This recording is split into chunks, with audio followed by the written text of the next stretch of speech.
നിയമസഭ പാസാക്കിയ ബില്ലുകൾ ഗവർണർ രാഷ്ട്രപതിക്ക് അയച്ചതിൽ നിയമപ്രശ്നമുണ്ടെന്ന് സർക്കാരിന് നിയമോപദേശം ലഭിച്ചു.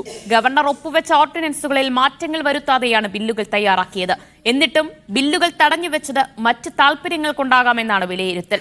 അടുത്ത സിറ്റിംഗിൽ സുപ്രീം കോടതിയിൽ സർക്കാർ ഈ വാദങ്ങൾ നിരത്തും.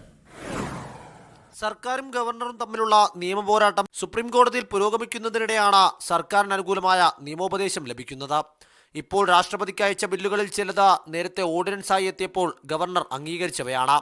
സർവകലാശാല ഭേദഗതി ബിൽ, മിൽമ ബിൽ, സഹകരണ ഭേദഗതി ബിൽ എന്നിവ ഇക്കൂട്ടത്തിൽ പെടുന്നു. ഓർഡിനൻസ് ആയിരുന്നപ്പോൾ അംഗീകരിച്ച ബില്ലുകൾ ഒപ്പിടാതെ രാഷ്ട്രപതിക്ക് അയക്കുന്നത് ചട്ടവിരുദ്ധമാണെന്ന് സർക്കാരിന് ലഭിച്ച നിയമോപദേശത്തിൽ പറയുന്നു. ഓർഡിനൻസുകളിൽ നിന്നും മാറ്റമില്ലാതെയാണ് ബില്ലുകൾ തയ്യാറാക്കിയത്. എന്നിട്ടും തടഞ്ഞുവെച്ചത് മറ്റ് താൽപര്യങ്ങൾ കൊണ്ടാകാം എന്നും വിലയിരുത്തലുണ്ട്. സുപ്രീം കോടതിയിലെ നിയമവിദഗ്ധരായ ഫാലിയസ് നരിമാൻ, അഡ്വക്കേറ്റ് കെ വേണുഗോപാൽ എന്നിവരിൽ നിന്നാണ് സർക്കാർ വീണ്ടും നിയമോപദേശം തേടിയത്.